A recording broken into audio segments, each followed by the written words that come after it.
안녕하세요. 저는 경기에 살고 있는 30대 여자입니다. 지금부터 제가 들려드릴 이야기는 파란만장하고 우여곡절 끝에 아이와 함께 오순도순 살고 있는 저의 실제 이야기입니다. 물론 지금은 모든 시련을 이겨내고 행복한 삶을 찾아 살고 있지만 그동안 어찌나 힘들었는지 벌써부터 눈시울이 시큰거립니다. 제 이야기가 어떻게 들리실지 모르겠지만 같이 공감하며 웃고 울고 나누고 싶어 용기를 내어 글을 쓰게 되었습니다. 저는 태어나자마자 부모에게 버려져서 고아원에서 성인이 될 때까지 지냈어요. 바람이 선선하게 부는 어느 가을날 고아원 문 앞에 덜렁 포대기에 쌓여 뉘어 있었다고 하더군요. 이름도 없이 생년월일만 적신 쪽지와 함께 발견된 저는 출생신고조차 제대로 되어 있지 않았다고 했습니다. 고아원 생활은 너무나도 힘들었어요. 정신적인 부분으로 힘들었다기보단 제대로 먹지 못하여 늘 배가 고팠고 낡은 옷을 서로 물려입고 돌려입다 보니 자연스럽게 학교 생활에서도 주눅이 들게 되더라고요. 깡마른 몸에 수더분한 몰골이 친구들 사이에 자연스러운 놀림거리가 되었습니다. 중학생이 되어 사춘기가 찾아오자 저의 행색은 더욱이 비난받기 일쑤였고 고아원의 환경상 매일 씻지 못하여 따돌림을 당하게 되었습니다. 아무래도 친구들은 화장도 시작하고 꾸미는 것에 재미를 붙여 너도 나도 유행을 따라가기 일쑤였지만 저는 그럴 형편이 되지 않았기 때문이었습니다. 고아원에 돌아가면 항상 어린 동생들을 돌보아야 했고 시설에 오래 머물 수 없다는 것을 잘 알았기에 일거리를 찾아다녔습니다. 생활력이라도 있어야 먹고 사는데 문제가 없다고 생각했기 때문이었습니다. 공부할 시간이 부족할 정도로 고아원 살림에 보탬이 되려 했고 자연스럽게 성적도 바닥을 기게 되었죠. 그러니 같은 반 친구들은 저를 더욱 만만하게 보게 되었습니다. 중학교 시절이 지나가고 고등학생이 되자 왕따의 형태는 더욱 악랄함을 띄우게 되었어요. 일반적인 놀림이 아닌 괴롭힘이 시작되었죠. 책상과 의자는 늘 복도 밖으로 나가 있기 일쑤였으며 하루하루가 지옥 같았습니다. 선생님과 상담을 해보기도 했으나 네가 좀 씻고 다니면 되지 않겠냐? 라는 상처뿐인데야만 오갔습니다. 저는 자연스럽게 사람에 대한 공포가 생겼고 성인이 되어서도 대인공포증을 이기지 못했습니다. 고등학교를 어떻게 졸업했는지도 모르게 연말은 바빴습니다. 저는 성인이 되었고 자연스럽게 고아원을 퇴소해야 했기 때문입니다. 고등학교 졸업식은 상상도 하지 못했고 저는 바로 취업이 가능한 일자리를 찾았습니다. 하지만 대인공포증이라는 게 얼마나 무서운 일이던지 사람을 마주하는 일은 문득 찾아오는 호흡곤란과 식은땀 경련 때문에 오래 일을 할 수 없었습니다. 저는 여러 아르바이트를 했지만 채 한 달을 채우지 못하고 그만둔 일자리들도 수두룩했습니다. 결국 사람의 얼굴을 마주하지 않아도 되는 일을 찾다 보니 콜센터에 취업을 시도했습니다. 콜센터는 통화로만 상담이 이루어지기 때문에 꽤 큰 오픈마켓 회사였으나 취직이 바로 가능했고 업무로 투입되었습니다. 하지만 어리석게도 저는 고객 상담을 우습게 알았기에 그 일이 얼마나 힘든 일인지 알지 못했습니다. 보통 상담 전화를 하게 되면 반품이나 교환 혹은 배송 문의로 전화들을 많이 한다고 생각했는데 전혀 아니었습니다. 오히려 반품, 교환, 배송 문의가 들어오면 기분 좋은 상담을 마칠 수 있을 정도였죠. 콜센터에서 일해보신 적 있으신 분들은 공감해 주시겠지만 다짜고짜 욕부터 하는 고객님들, 안 되는 걸 되게 해달라는 고객님들, 배송이 늦게 온다고 전액 보상은 물론이고 물건도 오늘 내로 가져오라고 소리 지르는 고객님들까지 아주 다양한 고객들을 마주하다 보니 자연스럽게 저도 감정이 피폐해지더라고요. 일상생활에서 전화 받는 일이 기피될 정도였으니 얼마나 감정노동이 심했는지 짐작이나 가실까요? 성인의 사회란 이렇게나 무서운 것이었나? 학생의 울타리 안에서 보호받을 때가 행복했구나 하며 하루하루를 보냈습니다. 그러던 어느 날 엄청난 진상 고객을 만나게 되었습니다. 상담 전화가 연결되자마자 다짜고짜 소리를 지르며 배송 온 물건이 다 파손되었는데 아이 이유식이었다고 어떻게 할 거냐고 소리를 지르더군요. 아이 이유식이라고 하시니 일단 죄송하다고 말씀드리고 이유식을 교환 처리하여 새 제품으로 다시 보내드리겠다고 했습니다. 그러자 고객님께서 지금 당장 상담 전화 받은 네가 가져오라고 소리를 지르며 너 때문에 우리 아이가 굶고 있다고 하시는 겁니다. 사실 배송은 배송팀에서 하는 업무이기 때문에 상담만 받는 저는 교환이나 환불 처리밖에 해드릴 수 없었거든요.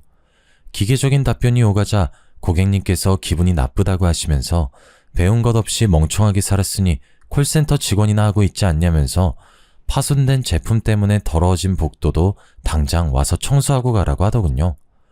저는 죄송하다고 빌었으나 고객님의 분노는 쉽게 가라앉지 않았고 결국 해당 전화는 상위 부서로 넘어가게 되었습니다. 저는 멘탈이 완전히 깨지고 얼굴을 본 적도 없는 사람에게 모욕적인 언사를 들었다는 충격에 다시금 호흡이 가빠져오고 머리가 어지러워 쓰러질 것 같은 기분이 들었습니다.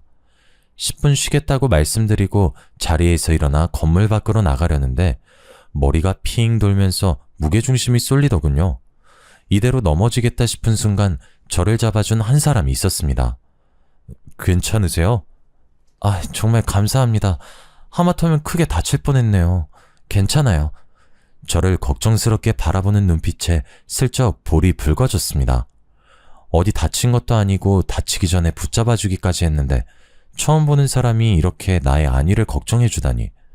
방금 전 통화에서 받은 상처가 조금 옅어지는 기분이 들었습니다. 마침 음료수가 하나 있다며 저에게 캔 음료 하나를 건네준 그 사람과 건물 앞에서 잠시 이야기를 나누었습니다. 기훈 씨는 옆 팀에서 근무하고 있는 상담원이라고 하였어요. 워낙 대인공포증이 심했던지라 다른 팀원들과 인사도 제대로 나누어 본 적 없었던 저는 기훈 씨를 처음 봤는데도 기훈 씨는 이미 저를 알고 있었다고 하더군요. 나이도 워낙 어린데다가 일도 꼼꼼하게 처리하는 것 같아서 우리 팀으로 왔으면 좋겠다 하고 생각했다고 하면서요. 저는 태어나서 처음 받아보는 남자의 호의에 금방 빠져들고 말았습니다. 서로 전화번호를 교환하고 퇴근 후 한잔하자는 약속까지 금세 잡았죠. 내일 눈인사를 주고받으며 퇴근 후에 가볍게 산책을 시작으로 술 약속까지 시간을 보냈습니다. 자연스럽게 기훈 씨와 손을 잡기 시작했고 헤어짐이 아쉬워 함께 밤을 지내기도 했습니다. 그렇게 자연스럽게 연인 사이가 되었어요. 남자친구라는 존재는 생각보다 저에게 매우 큰 존재였습니다. 세상이 달라 보이고 아침에 일어나 출근하는 길이 너무나도 새로웠습니다. 콜센터 진상을 만나도 기분 좋게 웃어넘길 수 있게 해준 존재가 바로 기훈 씨였습니다. 집에 가는 게 아쉬워서 기훈 씨와 함께 저의 작은 월세방에서 지내기 시작했습니다. 아침에 눈을 뜨면 자고 있는 기훈 씨가 보였고 출근 전 아침밥을 차려주는 게 그렇게 행복한 일인지 몰랐습니다. 그 사람이 일주일에 2-3번 집에 갈 땐 아쉬워 밤에 잠을 이루지 못할 때도 많았습니다. 이 사람과 함께라면 평생을 맡길 수 있겠다 싶을 정도로 저를 아껴주고 사랑해 주었죠. 저는 이 사람을 철석같이 믿었습니다. 기훈 씨가 피임을 하지 않아도 그저 그 남자의 사랑한다는 말 한마디에 허락해 주곤 했죠. 그렇게 같이 지낸 지 2달이 채 되지 않은 시간이 흘렀을 때 저의 몸에서 이상 신호를 보내더군요. 저는 모든 게 처음이라 그게 무슨 증상인지 몰랐습니다. 약간의 미열과 어지러움, 울렁거림. 저는 감기인 줄 알고 감기약을 먹으며 버티기도 했죠. 그러다 문득 깨달았습니다. 제가 몇 달째 생리가 없다는 사실을요.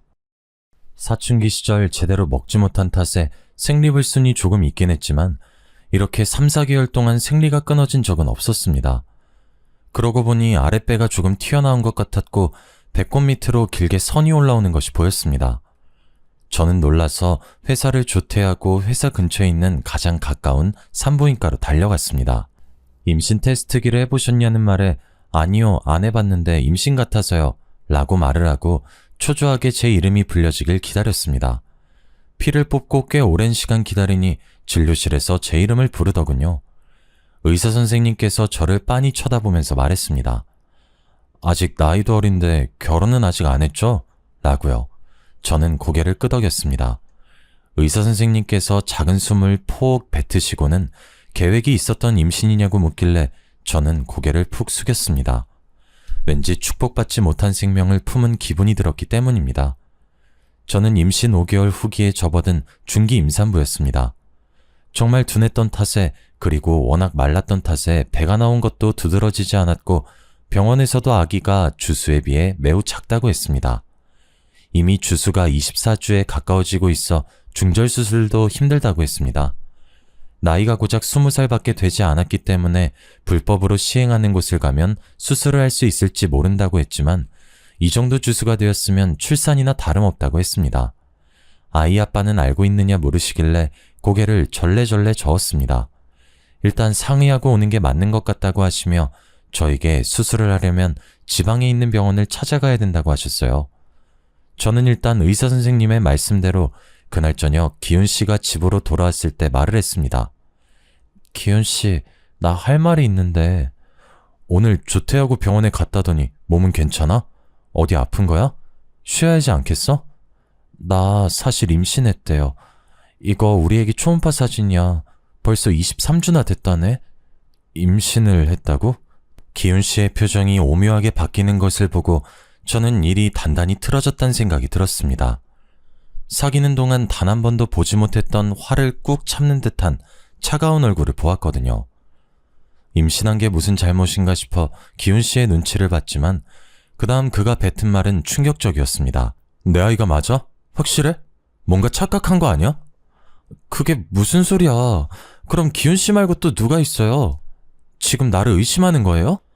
당연히 난 당신이 피임을 하고 있다고 생각했어. 피임을 안 한 건 나 혼자만이 아니라 기훈 씨도. 당연히 남자는 피임하는 게 번거롭지. 당신이 알아서 잘 챙겼어야 하는 부분 아니야? 그럼 우리 아이는 어떻게 하라는 소리예요? 지금 지우라는 뜻인 거야? 당연히 지워야지. 누구 발목을 잡으려고. 내가 당신이랑 결혼이라도 할 줄 알았어? 저는 정말 한 대 얻어맞은 듯한 충격이 휩싸였습니다. 물리적인 폭력만 없었지 이미 마음도 몸도 만신창이었죠. 그는 저에게 욕을 뱉기도 했고 식탁 의자를 발로 차기도 했습니다. 당장 지우러 가. 나 내년에 결혼할 여자 따로 있어. 다른 여자가 있다니 그건 또 무슨 소리예요? 나 지금 기훈 씨가 하는 말이 무슨 말인지 이해가 안 돼요. 설마 당신 바보야? 멍청한 당신은 그냥 심심풀이 땅콩이었단 소리야. 당신이 아이 지우지 않는다면 난 당신에게 돈 한 푼도 쥐어줄 수 없으니까 알아서 해. 그리고 두 번 다신 연락도 하지 말고. 진료 받는데 이미 주스를 넘겨서 애를 지울 수 없다고 했다고요. 그건 당신 사정이지. 출산을 해서 애를 버리든 아니면 어떻게든 낙태를 해. 회사도 그만둘 거니까 그런 줄 알아. 그렇게 문을 박차고 나간 기훈 씨는 정말 두 번 다신 그 문 안으로 들어오지 않았습니다. 저는 며칠 휴가를 내고 낙태를 할 수 있는 병원을 찾아다녔으나 이미 아이가 너무 커버렸고 낙태를 하기엔 위험이 크다고 거절만 당했지요. 며칠을 쉬고 돌아간 회사에 기훈 씨는 없었습니다. 전화도 받지 않더군요. 문자도 수백 통 남겨보고 전화도 걸어보았지만 일주일 후 그 번호는 없는 번호란 메시지가 뜰 뿐이었습니다. 임신 사실을 안 후 배가 티나게 불러오고 살도 꽤 붓기 시작했습니다. 저는 어쩔 수 없이 회사에 사표를 내고 월세방을 정리한 후 얼마 없는 돈으로 미혼모 센터에 입소하게 되었습니다. 생각보다 저만큼 힘들게 임신을 하고 출산을 강행하는 여성분들이 많더군요. 저는 그곳에서 마음의 안정을 찾기 위해 노력했습니다. 그렇게 아이는 40주를 꼬박 채운 어느 날 우렁찬 울음소리와 함께 태어났어요. 제가 버려졌듯 아이를 두고 나쁜 생각도 여러 번 했지만 작고 소중한 아이가 살겠다고 우는 모습을 보니 차마 발걸음이 떨어지지 않더군요. 저는 그렇게 아이를 키우겠다고 결심했고 몸조리도 제대로 하지 못한 채 일자리를 찾아 나섰습니다. 그래도 나라의 복지가 참 좋다 싶었던 게 출산했다고 출산지원금과 양육수당이라는 게 지원되더라고요. 그리고 미혼모라는 이유로 어린이집 대기도 1순위로 선정되기도 하고요. 정말 운이 좋게도 아이가 8개월이 지났을 무렵 미혼모 시설 퇴소와 함께 어린이집에 자리가 나서 아이를 보낼 수 있게 되었습니다. 어린이집에 종일 아이를 맡기고 저는 일단 닥치는 대로 자빌부터 시작했습니다. 처음에는 상가 근처에서 음식을 배달하는 일부터 시작했습니다. 상가 특성상 점심시간에 백반을 배달시켜 먹는 경우가 많았고 저는 설거지를 하면서 배달 일도 함께하여 시급도 꽤 많이 받을 수 있었습니다. 그렇게 푼돈을 한두 푼 모으면서 눈여겨본 옷들을 하나둘 사모으기 시작했습니다. 처음에는 도매로 떼어온 옷들을 중고물품 파는 곳에 한두 개씩 팔기 시작했는데 반응이 꽤 괜찮더라고요. 그래서 SNS를 이용한 옷 장사를 시작했습니다. 판매 건수가 처음에는 한두 건으로 시작해서 10건, 20건, 100건이 넘어가자 세금 문제도 걸리고 현금 영수증을 요구하는 사람들이 늘어나 저는 본격적으로 창업 준비를 시작했습니다. 아직 20대 초반인 나이라 힘도 팔팔했고 의욕도 넘쳤습니다. 쇼핑몰을 창업하기까지 꽤 큰 돈이 들어갔지만 아이와 살고 있는 반지하 월세방을 창고처럼 이용하며 물품을 팔기 시작했습니다. 그래도 그동안 어깨너머로 보았던 옷들이 큰 도움이 되더군요. 역시 꾸준함과 성실함은 배신하지 않는 걸까요? 2년 정도 지나니 저는 정말 잘 나가는 쇼핑몰 사장님이 되어 있더라고요. 반지하 월세방, 그 쿰쿰한 곳에서 옷을 쌓아두고 시작했던 저는 커다란 창으로 햇살이 비추는 아파트 고층으로 이사를 하였고 저희 사무실 또한 따로 크게 자리를 잡았습니다. 이제 더 이상 옷이 습기를 먹을까 냄새가 나지 않을까 하는 고민은 하지 않게 되었습니다. 직원도 없이 혼자 발품부터 배송까지 전부 도맡아 했던 제가 디자인팀, 배송팀, 관리팀, 직원을 여럿 두고 일하는 사장님이 되었습니다. 그러던 어느 날 저의 성공일기를 취재하고 싶다는 여성 잡지 에디터님의 요청이 있었고 저는 기꺼이 그 인터뷰에 응했습니다. 저의 과거부터 성공하기까지 상세하게 나열하진 않았지만 큼지막한 사건들이 잡지에 실렸고 저의 단단함을 보고 응원해주신 분들로 인해 쇼핑몰은 더욱 잘되기 시작했죠. 그렇게 가난하고 힘들었던 제가, 대인기피증의 왕따였던 제가 이제는 그 모습을 다 벗어던지게 된 겁니다. 문제는 제 인터뷰를 본 기훈 씨에게 연락이 오기 시작했다는 겁니다. 오랜 시간 만났다는 그 여자친구와 결혼을 했으나 결국은 이혼을 하게 되었고 그동안 저를 그리워했다. 심지어 그렇게 지우라고 난리치던 아이까지 보고 싶다고 하는 겁니다. 저는 딱 잘라 거절했습니다만 친자가 일치할 경우 자신에게도 친권이라는 게 있다고 하면서 아이를 데리고 가겠다고 협박을 하였습니다. 저는 친자 검사에 동의하지 않았지만 법적으로 제재할 수 있는 부분이 아니기에 어쩔 수 없이 친자 검사를 시행하게 되었고 아니나 다를까 기훈 씨의 친자 일치로 결과지를 받아보게 되었습니다. 기훈 씨는 더욱 비열하게 아이를 내놓아라, 여태 너랑 살았으니 이제 나랑 살아야겠다 하며 뻔뻔하게 양육비를 지급하라 하였습니다. 저는 기훈 씨 없이 아이를 낳고 몇 년 동안 혼자 전전긍긍하여 아이를 키웠는데 그간의 보상 하나 받지 못하고 친자가 일치한다는 이유로 이런 요구를 하는 것은 말도 안 된다 하였지만 기훈 씨는 콧방귀를 끼며 친권소송을 걸겠다고 하더군요. 어디 할 테면 해보라고 했습니다. 저는 당당했으니까요. 기훈 씨는 정말로 저에게 소송장을 보냈습니다. 어찌나 어이가 없던지 순식간에 멘탈이 바사삭 부스러지는 느낌이었습니다. 직원들을 퇴근시키고 샘플 원단을 보기 위해 거래처 사장님을 기다리면서 소장을 읽는데 그의 그 극악무도함에 치가 떨려 눈물이 주룩주룩 흐르더군요. 한참을 울고 있는데 헛기침하는 소리가 들리더군요. 거래처 사장님께서 제가 소장을 받고 울고 있는 걸 보고 계셨더라고요.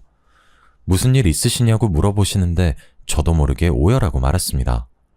제가 혼자 감당해내기엔 너무나도 큰일이었고 그럴 리 없겠지만 혹여라도 아이를 빼앗기면 저는 어떻게 살아야 하나 막막했기 때문입니다. 소장을 슬쩍 본 사장님께서 이런 일은 더 강단 있게 나가야 한다고 하시면서 잘하는 변호사가 있으니 도움을 좀 받아보는 게 어떻겠냐고 먼저 손을 내밀어 주셨습니다. 원단 샘플을 한가득 가지고 오셨지만 지금 이게 중요한 게 아니라고 하시며 제 손을 끌고 변호사님을 찾아갔습니다. 제 사정을 전부 들으신 변호사님은 이런 사건은 무조건 제가 이기게 되어 있다고 하시며 걱정하지 말라고 하셨습니다. 마음을 편안하게 먹고 협박받은 내용의 증거가 필요하니 문자나 통화 녹음이 있으면 전부 저장해두고 전달해달라고 하셨습니다. 법에 대한 지식이 방대한 사람이 직접 걱정 말라 위로를 해주니 더할 나위 없이 든든해지더군요. 저는 그 이후에 기훈 씨에게 온 모든 연락을 저장해두었고 그것을 모두 증거로 제출했습니다. 소송은 꽤 더디고 길어졌어요. 저는 몇 번이고 포기하고 싶었지만 그럴 때마다 거래처 사장님께서 용기를 주셨습니다. 이런 일로 무너지면 아이도 뺏기고 일도 손 놓게 된다고 하시며 여기서 꼭 버텨야 한다고 하셨습니다. 제가 혹여나 나쁜 생각을 가지기라도 할까봐 만사 제쳐두고 제 옆에서 저를 묵묵히 지켜봐 주시더라고요. 사장님은 저보다 나이가 꽤 많았지만 그 부분이 더 의지되기도 했습니다. 어린 저와 다르게 세상의 이치를 많이 알고 계신 것 같았거든요. 제가 우울해할 때마다 맛집을 찾아서 데려가 주기도 하고 사무실 안에만 콕 틀어박혀 있을 땐 바람 쐬자며 드라이브도 시켜주시고 우린 그렇게 오랜 시간을 함께 했습니다. 소송이 1년쯤 안 되었을 때 마무리가 되었는데 그때까지 매일 저에게 안부를 묻고 저를 기다려준 사장님께 저도 모르게 마음이 쏟아지더라고요. 당연히 소송은 승소하였습니다. 친권과 양육권 모두 제가 가져올 수 있게 되었고 친부인 기훈 씨는 저에게 양육비를 지불하라는 판결을 받았죠. 기훈 씨는 그런 결과를 받아들이지 못하고 저에게 몇 번 더 연락을 시도했으나 사장님께서 모든 연락을 막아주셨고 변호사님께서도 법적으로 조치를 취할 수 있다고 언제를 주셨습니다. 기훈 씨는 예상치 못한 반격에 양육비는커녕 1원 한 푼 주지 않고 그대로 연락을 끊고 잠수를 타더라고요. 제가 저런 찌질한 사람을 사랑했었다니, 나의 하나뿐인 소중한 아이의 친부라니 진절머리가 나더라고요. 또 한 번 시련을 이겨낸 저는 정말 돌멩이처럼 단단한 사람이 되었다고 생각했습니다. 그 일이 일어나기 전까지 말이죠. 저는 사장님과 진지한 만남을 가졌습니다. 저희 아이와도 잘 놀아주고 정말 애정을 듬뿍 담아 대하는 것이 느껴졌기 때문입니다. 지나칠 만큼 과분한 사랑에 가끔 이질감이 느껴지기도 했습니다만 워낙 나이 차이가 있는지라 그 나이의 감성을 제가 따라가지 못한다고 생각했죠. 어느덧 아이가 7살이 되고 저에게 가끔 "난 왜 아빠가 없어요?" 하고 물을 때마다 꼭 죄인이 된 기분이 들었습니다. 이 사실을 사장님도 알고 있었어요. 저는 아이에게 얼머부리기 바빴지만 사장님은 조금 달랐나 봅니다. 저에게 청혼을 하더군요. 오브 다이아 반지를 내밀며 저에게 결혼해줬으면 좋겠다고 하는데 그 반지가 제 손에 꼭 맞아서 들어가더군요. 처음 받아보는 반지에 눈물이 왈칵 쏟아졌습니다. 직원들에게도 꽤나 축하를 받았어요. 그렇게 결혼합시다 라는 말과 함께 결혼 준비가 시작되었습니다. 처음 하는 결혼식이다 보니 준비할 게 한두 가지가 아니더군요. 얼른 시댁 어르신께 인사를 드리는 게 먼저여서 잔뜩 긴장을 한 채 인사를 드리러 갔습니다. 아니나 다를까 과묵하신 시부는 눈빛에서 저를 탐탁지 않아 하는 것이 느껴졌고 시모는 대놓고 말씀하시더군요. "아무래도 우리 아들은 초혼인데 넌 애 딸린 여자다 보니 썩 반갑진 않구나." 저도 제가 우민 씨와 꼭 맞는 사람이라고 말씀드릴 순 없지만 누구보다 내주 열심히 하면서 잘 살겠습니다. 그래도 돈은 좀 있다고 하니 구색은 제대로 맞춰줬으면 좋겠는데 그 정도는 내가 바래도 되겠지? 제가 어떤 걸 준비하면 될까요? 예단 말씀하시는 거죠? 네가 고하다 보니까 아는 게 없을 것 같아서 내가 미리 준비해놨다. 지민아, 그 목록 적은 종이 좀 들고 오렴. 그래, 예비 올게. 이건 엄마가 적은 목록이고 내가 원하는 건 따로 톡으로 보내놓을게. 시댁의 말투나 행동에 너무나도 상처를 받았지만 제가 미혼모의 입장으로 살아왔던지라 대꾸할 말이 없더군요. 처음부터 이런 상황을 인지하지 못했던 부분도 아니었기에 꾹 참고 넘어갔습니다. 시댁에서 받아온 예단 목록을 집에 와서 펼쳐보니 가관이었습니다. 각종 브랜드의 TV, 냉장고, 김치냉장고 물론이며 소파에 침대에 홈시어터, 시부의 골프채 목록까지 다양하게 적혀있더라고요. 시모의 명품 가방, 모피까지 적혀있는 목록만 다 합쳐도 수천을 쏟아부어야 가능하겠더라고요. 우민 씨를 붙잡고 이 목록은 과하다. 여기서 정말 필요한 것 몇 가지만 체크해달라 요구했지만 우민 씨도 남처하단 입장이었습니다. 네가 어리긴 하지만 그래도 아이도 있고 돈도 있고 하니까 이번만큼은 우리 부모님 욕을 따라줄 순 없을까? 이건 너무 과해요, 사장님. 사장님께서 지난번에 TV도 새로 샀다고 안 하셨어요? 그땐 55인치 TV를 샀는데 우리 부모님께서 큰 TV를 원하시나 봐. 75인치 정도면 적당할 것 같아. 있는 살림이 있는데 이 모든 걸 새로 산다니 좀 부담되긴 하네요. 지금 우리 집에 있는 걸 가져오면 되지. 부모님 댁에 새 거 해드리고. 우리 신혼집에 시댁 물건을 갖다 놓자고요? 예단을 줄이고 우리 집에 새 거를 둬야 맞지 않을까요? 어차피 신혼집도 지금 네 집에서 시작할 건데 굳이 우리가 뭘 살 게 있을까? 나 몸만 가면 되잖아. 저는 정말 뭐가 맞는 건지 헷갈리기 시작했습니다. 무난한 결혼 생활을 하려면 부모님께 맞춰야 된다는 말에 수긍이 되지 않았어요. 그동안 혼자 고생하며 이루어낸 모든 것들이 쉽게 빼앗긴 기분도 들었고요. 하지만 사장님의 입장도 있고 저에게 하자 있는 사람이라 이 정도는 충분히 해줘야 한다는 시부모님의 말씀에 저도 모르게 가스라이팅이 되었나 봅니다. 결국 어리석은 저는 그 모든 예단을 들어드리기로 결심했어요. 하지만 예단 목록은 거기서 그치지 않았습니다. 제가 예단을 모두 해드리겠다고 말씀드린 날 신우이에게 톡이 도착했어요. 옳게, 내가 그때 말했던 필요한 목록 보내놓을게. 명품 가방 2개, 명품 구두 3개, 명품 브랜드 정장 2벌, 원피스 1벌, 코트 1벌. 그리고 나 돈이 좀 필요해서 그러니까 1000만원만 줘. 내가 지금 취업을 좀 해야 할 것 같은데 올케 쇼핑몰 엄청 크더라. 거기에다 한 자리 꽂아주면 좋겠는데. 뭐 일거리 최대한 없는 쪽으로. 월급은 두둑하게. 알지? 원래 가족들은 다 그렇게 꽂아주고 하는 거야. 기다릴게. 저는 톡을 받고 경악을 금치 못했습니다. 명품 가방, 구두, 의류에 현금 1000만원이라니. 저도 손이 떨려 사지 못한 것들입니다. 너무나도 당당하게 요구하기에 저도 당연하게 거절하였습니다. 지금 말씀하신 부분은 너무 과한 것 같아요. 이미 어머님 예단 목록으로도 충분하다고 생각됩니다. 말씀하신 명품 가방이나 의류들은 저도 비싸서 구매하지 못한 것들이에요. 그리고 쇼핑몰 일자리는 제가 생각해 보겠습니다. 일거리 최대한 없는 자리는 없지만 노력해 볼게요. 어머, 옳게? 옳게 내가 무섭지도 않은가 봐? 내가 여기서 어깃장 놓으면 결혼 무르게 될걸? 내가 억 단위를 요구한 것도 아니고 고작 1000만원의 가방옷 몇 개잖아. 그거 다 해야 3000만원도 안 될 건데. 올케네 쇼핑몰 그 정도는 벌지 않아? 잡지엔 뭐 매출이 몇십억대라고 하던데. 매출이라는 건 순이익을 말하는 게 아니라서요. 직원들 월급에 상품 사입에 관리까지 하려면 남는 게 많진 않아요. 그건 내가 알 바 아니니까 내 말 무시하지 말고 꼭 준비해줬으면 좋겠어. 백화점 갈 때 같이 가고. 답장 안 할게. 저도 모르게 한숨을 푹 쉬었습니다.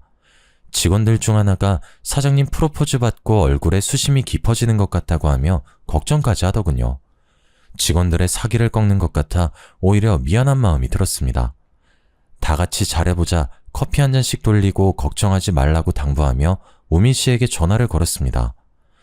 우민 씨, 신우이한테 연락이 왔는데 나한테 명품 브랜드 가방이랑 옷 몇 개, 그리고 현금으로 1000만원을 달라고 하더라고요. 얘기 들었어. 일단 내가 지금 좀 바쁘니까 나중에 연락할게. 우민 씨는 예단 목록에 대한 이야기가 나오면 자리를 피하기 일쑤였습니다. 아무래도 가운데서 이러지도 못하고 저러지도 못해 답답하겠죠. 저는 오히려 저런 우유부단한 사람을 더 믿고 의지해야 하나 싶기도 했습니다. 하지만 그 사랑이 뭔지 저에게 보여주었던 헌신적인 모습을 앞으로도 기대하며 그의 불편함을 위해서라도 예단 목록을 모조리 다 맞춰가야겠다는 결심을 하게 되었습니다. 식장 예약을 마치고 예약금을 걸고 스튜디오 촬영과 드레스 업체를 고른 뒤 시모의 손에 이끌려 예단 품목을 결정하러 백화점에 갔습니다. 항상 최고급만 써왔다고 하시며 각종 브랜드 상품 중에서도 가장 비싸고 가장 잘 나가는 모델들로만 쏙쏙 골라 계약을 하는 모습을 보니 약간 씁쓸함이 남았지만 그래도 하나하나 결제할 때마다 즐거워하시는 걸 보니 또 한편으로는 잘했다 싶기도 했습니다. 진즉 기쁜 마음으로 돈 좀 쓸 걸 괜히 내키지 않아 하다가 우미 씨까지 스트레스 받게 한 것 같아 미안한 마음도 들었습니다. 현재 짐이 있으니 결혼식 끝나고 신혼집에 시댁 물건들 옮기고 시댁으로 새 가구 가전을 배송받기로 예약까지 다 걸어뒀습니다. 신우이는 백화점 갈 때 자기 물건도 같이 샀으면 얼마나 좋았겠냐고 투정 부렸지만 시댁 예단 물품으로도 너무 힘들었기에 다음을 기약하였습니다. 하나하나 잘 풀려가고 있다고 생각이 들었지만 진짜 복병이 시작되었습니다. 쇼핑몰에 한 자리 달라던 신우이가 하루도 빠짐없이 사무실에 출근을 했기 때문이죠. 사무실 주소도 알려주지 않았는데 어떻게 검색을 해서 찾아온 건지 우민 씨를 추궁했지만 우민 씨도 알려준 적 없다고 선을 그었습니다. 진실은 아무도 알 수 없지만요. 제가 외근을 나가는 동안에도 사무실에 죽치고 앉아서 허구한 날 통화에 직원들에게 사사건건 시비를 걸어댔습니다. 하루는 일하고 있는 디자인팀 직원에게 커피 심부름을 시키질 않나, 또 하루는 창고 재고 관리를 하는 직원에게 창고에 먼지가 많다며 청소는 언제 하는 거냐고, 먼지가 많으면 목이 아프니까 빨리 청소하라고 되도 않는 갑질을 하고 있더라고요. 참다 신우이에게 말도 해봤지만 올케가 물으니까 아랫사람들이 일을 제대로 하지 않은 거야. 라며 오히려 저를 나무랐습니다. 백날 말해봐야 속이에 경일 끼다 싶어 저도 좋은 게 좋은 거라고 직원들을 다독여가며 조금만 참아달라고 했습니다. 어느 때와 다름없이 공장의 샘플을 확인하러 다녀오니 왼수 같은 시누이가 어딜 갔는지 보이질 않더라고요. 이제야 숨 좀 돌리겠다 싶어 직원들과 마무리 작업을 하고 샘플을 확인하고 있는데 직원들 얼굴이 영 좋질 않더군요. 무슨 일 있냐고 물어봐도 대답이 없고 재고관리팀 직원 하나는 그만두고 싶다는 의사를 전해왔습니다. 초창기부터 오랜 시간 함께했던 직원들이라 마음이 좋지 않아 사정이 있으면 잠시 휴가를 주겠다고 했으나 더 이상 이곳에서 일하기 힘들다고 눈시울을 붉히더라고요. 알고 보니 시누이가 제가 없는 사이 직원들을 또 잡돌이 했더라고요. 내가 내일 지민 씨에게 잘 말해볼게. 여기서 그만두면 내가 너무 서운할 것 같아. 사장님, 저 정말 못 버티겠어요. 아까도 사진 보정하고 있는데 와서는 저 모델이 시원치 않다면서 자기가 모델하면 어떻겠냐고. 시누이가 나이가 몇인데 그런 소리를 했단 말이야? 네, 그러면서 요즘 다 포토샵으로 만지는 거 아니냐고, 자기가 하면 더 잘할 수 있다고 사장님한테 이야기를 해달라고 어찌나 조르던지. 내가 잘 말할게. 더 이상 사무실 오지 말라고도 할게. 응? 조금만 기다려줘. 이미 여기서 월급 받고 일하는 거라면서 자기한테 대들지 말라고 이제 사장 가족이라고 그러던걸요? 저 못하겠어요, 정말. 저는 정말 머리가 지끈 아팠습니다. 어떻게 일궈낸 회사인데 사이 좋았던 직원들까지도 괴롭다고 할 정도니 우민 씨의 자상함만 아니었어도 집안만 봐서는 언제라도 파혼하고 싶은 심정이었습니다. 퇴근 시간이 다가와서 직원들을 보내고 사무실에 혼자 앉아 장부를 보고 있는데 장부 내용이 약간 이상했습니다. 급히 퇴근길에 나선 격리 직원을 불렀습니다. 다행히 아직 회사 근처라고 돌아오겠다고 했어요. 분명 지난달에 외근비랑 부자재 값이 이게 아니었던 것 같은데? 장부 엑셀 파일 좀 볼 수 있어? 사장님, 그거 사실은... 왜? 내가 모르는 뭐가 있어? 이거 지금 횡령이야. 알지? 내가 자기 얼마나 믿는지. 내가 장부 기입은 다 자기한테 맡겼었잖아. 저도 잘 알죠. 그런데 제가 수정한 게 아니에요. 사업자 통장도 확인해보니까 일적 금액만큼 인출되어 있던데 어떻게 된 거야? 자기 무슨 일 있어? 일은 제가 있는 게 아니라 그게... 그냥 속 시원하게 말해봐. 우리 둘밖에 없잖아. 그거 사장님 시누이분이 한 짓이에요. 격리 직원의 말은 그랬습니다. 제가 신상품 준비를 위해 요즘 들어 외근이 잦았던 건 사실입니다. 제가 자리를 비운 사이 직원들에게 갑질을 했고 하다못해 격리 직원의 컴퓨터에 앉아 엑셀 파일을 열어보고 있더랍니다. 커피를 사러 잠시 외출한 사이 일어난 일이라 수기장부와 함께 정리를 해보니 금액이 몇십만 원 비어있기에 장부를 왜 수정했냐고 하니 본인이 어차피 다 쓸 돈이라고 돈 받기로 했다면서 사장한테 물어보라고 오히려 큰 소리를 치더랍니다.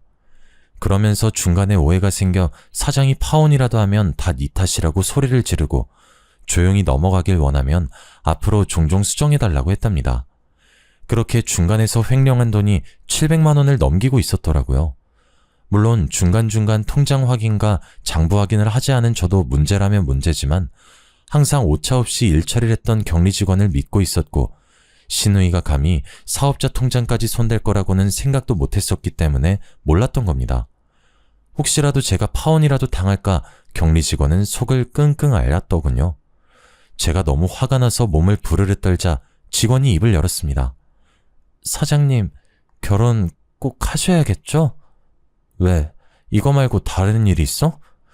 저 정말 한치의 거짓도 없이 사장님께 그대로 사실만 전하는 거예요? 저 의심하지 마세요. 왜 그래? 무슨 일인데?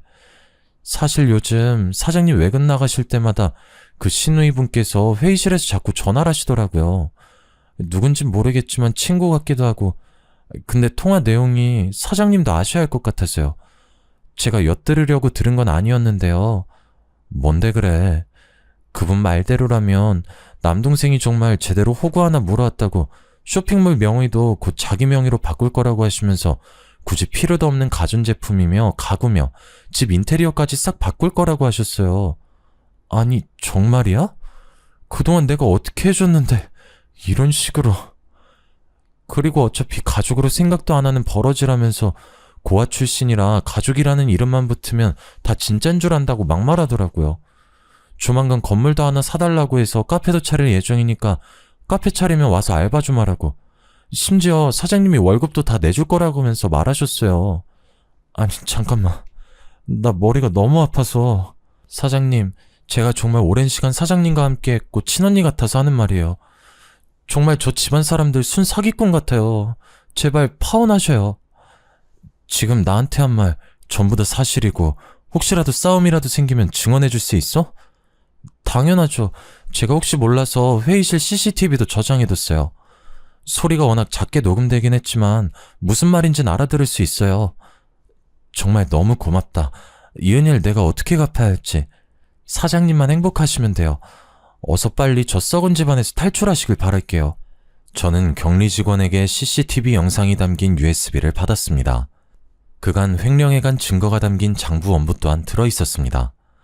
이제 일말의 정도 다 떨어졌고 우민 씨가 손이 발이 되도록 빈다 해도 되돌아갈 생각이 들지 않았습니다. 이제서야 콩깍지가 벗겨진 거였죠. 그날 저녁 퇴근을 하고 아이와 함께 시간을 보내면서 아이에게 다시 한번 미안하단 말을 했습니다. 아빠가 생길 거라고 좋아했었는데 들어주지 못할 것 같다고 하니 아이가 저를 꼭 안아주더군요. 나는 엄마만 있으면 돼. 엄마를 제일 사랑해. 라고 하면서요. 한참을 울다 마음을 정했습니다. 저는 그날 주말 시댁과의 식사 자리까지 기다렸습니다. 한 번에 터뜨리는 편이 좋을 것 같았어요. 주말이 오기 전 백화점에 들러 예약해두었던 가구와 가전을 모두 취소했습니다. 가전제품은 아직 상품을 받지 않아 전액 환불이 가능했고 가구 상품 중 일부는 주문 제작 상품이라 예약금을 날리긴 했지만 모두 취소하고 나니 마음이 편안했습니다. 그 후엔 웨딩 플래너에게 위약금을 주고 스튜디오와 드레스 메이크업, 식장 모두 취소했습니다. 그 정도 금액은 아깝지도 않더라고요. 다행히 백화점에서도 웨딩 플래너도 우민 씨에겐 따로 연락하지 않은 것 같았습니다. 아무렇지 않게 주말에 소고기를 먹자고 우리 부모님 몸보신 좀 하셔야겠다고 괜찮은 강남에 고깃집 예약을 해놓으라고 연락이 왔더군요. 경기도에서 강남 가려면 꽤 먼 거리인데 데이트할 땐 한 번도 안 가던 동네를 자기 부모님 몸보심해야 한다고 가자고 하니 화가 나더라고요. 이래서 콩깍지라는 게 무서운 건가 하는 생각도 들었습니다. 하지만 마지막 만남이니 최후의 만찬을 프라이빗하고 비싼 곳에서 보내도 괜찮겠다 싶었습니다. 어차피 제가 계산할 마음은 하나도 없었거든요. 주말 저녁에 시부모와 시누이, 우민씨, 그리고 저 이렇게 5명이 만나 식사를 했습니다. 1인분에 10만원에 달하는 고기를 어찌나 추가하던지 돈 100만원 넘게 나올 텐데 속 깨나 쓰리겠다 싶었어요. 배가 불러오자 시모가 이야기를 꺼내더라고요. 예, 내가 이 동네에 좋은 자리를 하나 받았는데. 어떤 자리요? 에휴, 답답해라. 고아라서 그런가 말귀를 척척 알아듣질 못해. 무슨 자리겠어? 부동산이지. 직원이 전해주었던 카페 이야기를 하더라고요. 아무튼 값이 좀 나가긴 하지만 너야 능력 되잖니? 우리도 노후 좀 즐기고 싶고 우리 명의로 카페 내서 직원 쓰면서 관리나 하고 싶어서 말이야. 그래서요? 뭐가 그래서요야? 네가 돈 좀 내라 이거지. 보증금 2억에 인테리어까지 하고 다달이 나갈 월세, 관리비, 직원 월급 그것 좀 마련해놔. 저는 더 이상 참을 수 없었습니다. 얼굴에 물이라도 끼얹고 싶었지만 그건 꾹 참았어요. 티끌 하나 잡음 없이 깔끔하게 처리하고 싶었습니다. 전 더 이상 못하겠네요. 우민 씨랑도 결혼하지 않겠습니다. 제가 저 말을 했을 때 그 가족들의 표정을 사진으로 어찌나 남기고 싶던지 다들 벙찐 얼굴로 저에게 모든 시선이 꽂히더군요. 저는 눈도 마주치지 않은 채 식사 자리를 정리했습니다. 제가 준비했던 예단들은 당연히 이미 취소했고요. 결혼 준비했던 모든 것들 위약금 물고 해지했습니다. 웨딩 플래너에게 연락하셔도 좋아요. 당신 나랑 한마디 상의도 없이 이게 무슨 짓이야. 내가 이래서 못 배운 애들이랑은 상종하는 거 아니라고 했잖아. 그깟 돈 좀 번다고 유세 떠는 거야? 네가 뭐가 잘나서 파혼이야? 그 입 다무시죠? 지민씨, 그동안 저희 회사 공금 횡령한 증거 다 가지고 있습니다. 제가 이걸로 소송이라도 걸면 어떻게 배상하시려고요? 뭐라고? 그동안 알차게도 조작하셨던데 저희 유능한 직원이 이중장부로 관리해두고 있어서요. 회의실에서 통한 CCTV 내용도 가지고 있습니다. 야, 너 그거 불법 촬영 아니야? 아무 말이나 막 하지 마시고요. 호구를 물어왔다고요? 쇼핑몰 명의도 바꾸고 카페도 차릴 거라고요? 누구 마음대로요? 시모의 날카로운 시선이 신우이를 향해 가자 신우이가 이를 그르쳤다는 생각이 들었는지 눈꼬리를 확 내리더군요. 그거야 그냥 가족 되는 거니까 그렇게 하면 어떨까 싶어서 한 말이지. 친구랑 통화하면서 뭐 내 생각도 말 못해? 그게 생각만으로 끝나지 않으니까 문제죠. 제가 미혼모라 하자 있다고 고아라서 배운 게 없다고 하셨죠 그동안? 그걸 뭐 또 그렇게 마음에 담아두고 그래? 그냥 주책 맞게 한 소리지. 배운 게 없고 하자 있는 사람이라 제 맘대로 하려고요. 더 이상 우미 씨랑 결혼 준비 못 하겠고요. 앞으로 저희 사무실에도 찾아오지 마시고요. 혹시라도 저한테 연락한다거나 절 찾아온다거나 하면 경찰에 바로 신고하고 고소 준비할 테니까 그런 줄 아세요.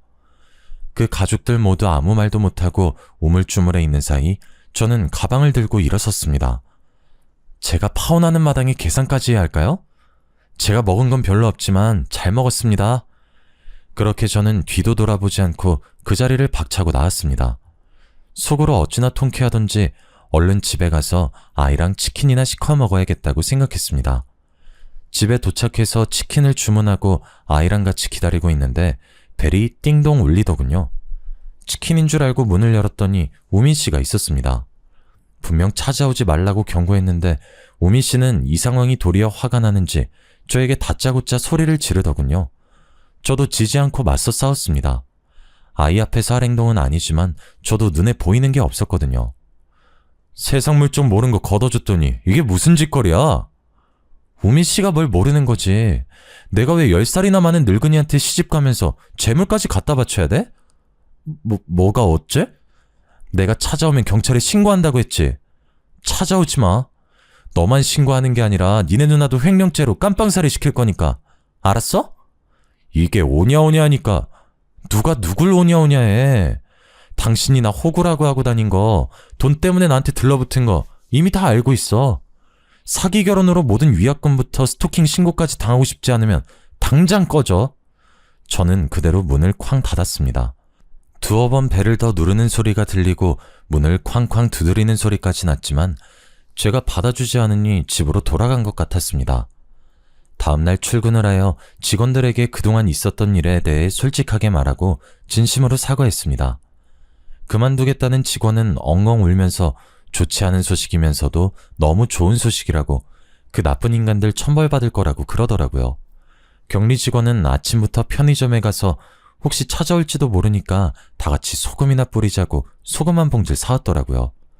2번 다시 찾아오지 말라고 했으니 그걸 쓸 일은 없을 거다 했는데 점심시간이 지나자 우민 씨와 신우이가 정말 찾아온 게 아니겠어요? 당장 꺼지라고 소리 지르고 직원들은 경찰에 신고하겠다고 엄포를 놓고 대치하는 상황에서 정말로 격리 직원이 소금을 푹 찢어버리더라고요. 신우이와 우민 씨 얼굴에 정면으로 소금을 확 뿌리면서 사기죄랑 횡령죄가 얼마나 무서운 건지 아냐고 당신네들 당장 변호사 알아보라고 했어요. 정말 사이다 한 캔을 원샷한 기분이었습니다. 소금을 탈탈 털어내며 고소당할 게 정말 무서웠는지 모두 묻어주면 2번 다시 찾아오지 않겠다고 약속하더라고요. 변호사 공증이 필요하면 공증까지 받겠다. 대신 CCTV 영상과 장부 기록은 지워달라고 하길래 평생 나타나지 않으면 그 일이 밝혀지지 않을 거다라고 서로 합의했습니다. 그 일이 생긴 뒤로 저는 남자라면 아주 치를 떨었습니다. 근 몇 년 동안은 일에만 매달렸던 것 같아요. 직원들과는 더욱 돈독해졌고 제 나이는 30을 넘겼습니다. 체력적으로 힘이 붙이는 것 같아 배드민턴이라도 쳐볼까 하는 마음에 동네 동호회에 가입을 했고 매일 퇴근하고 오후에 배드민턴을 치곤 했습니다. 동호회에 속한 사람은 대략 30여 명이었는데 알고 보니 동호회 전통이 한 달에 한두 번 주말에 봉사활동을 가는 거였어요. 저는 아이와 시간을 보낼 겸 몇 번 거절했지만 수차례 거절했던 터라 더는 민망해서 안 되겠다 싶어 주말 봉사활동에 참가하겠다고 했습니다. 단톡방으로 봉사활동 주소를 받았는데 어딘가 기억에 있는 주소였습니다. 핸드폰으로 검색해보니 우연의 일치인지 제가 어린 시절을 보냈던 그 보육원 주소였어요. 정말 사느라 바빠 까마득히 잊고 있었는데 마음 한켠이 뜨겁게 울컥거리더군요. 주말 아침 일찍 보육원으로 가니 정말 예전 모습 그대로더라고요. 낡은 시설에 꾀지지한 아이들의 모습까지도요. 유년 시절을 보내며 힘들었던 기억이 솟구치고 옷을 돌려 입고 제대로 씻지도 못하고 먹지도 못했던 그때가 떠올랐어요. 저는 원장 선생님과 진득한 이야기를 나누었고 그곳을 정기적으로 후원하기로 했습니다. 사춘기가 지난 아이들의 옷도 정기적으로 기부하겠다고 했고요. 적어도 보육원에서 자랐다고 무시받고 멸시받는 일은 더 이상 없었으면 하는 마음에서 시작한 일이었습니다. 이런 제 모습을 지켜보던 동호회 회원님 한 분이 저에게 엄지손가락을 척 올리더라고요. 쉽지 않은 결정이었을 텐데 후원까지 하는 모습이 참 멋지다고요. 저에게 존경이란 단어를 쓰더라고요. 조금 쑥스러웠지만 그분에게 저의 이야기를 해주었습니다. 저는 보육원에서 자랐고 그로 인해 힘든 학창시절과 사춘기를 겪었다고요. 더 이상 저와 같이 마음이 아픈 아이들이 없었으면 하는 마음이 든다고 덧붙였습니다. 그러자 그분도 아주 놀라며 저에게 말하더라고요. 지금 봉사활동을 온 이곳은 아니지만 본인도 보육원 출신이라고, 저의 말에 충분히 공감이 간다고 하며 보육원 출신이란 이유로 무시받았고 결혼도 번번이 무산되었다고 했습니다. 저희는 그때 처음 서로의 눈을 마주보게 되었습니다. 말로 뱉지 않아도 느껴지는 그런 통함이 있었다고나 할까요? 제 이야기가 너무 길었던 것 같아요. 그동안 겪었던 드라마 같은 이야기를 글로 풀어내려니 조금 장황하게 설명되기도 한 것 같네요. 마지막 이야기를 조금 궁금해하실 것 같아 살짝 더 풀어보자면, 그분과 저는 그렇게 한 달에 한 번 꼭 같이 봉사활동을 다녔고 차근차근 서로를 알아가고 이야기를 써내려갔습니다. 아픔을 공감하고 보듬어주고 헌신적으로 사랑을 주고 물질적인 걸 요구하는 사이가 아닌 서로를 둥글게 안아주는 존재로 발전했습니다. 그렇게 취미와 봉사를 함께하는 시간 동안 인간적인 모습을 보았고 끌렸답니다. 저 프로포즈 받았어요, 그분에게. 그래서 곧 결혼합니다.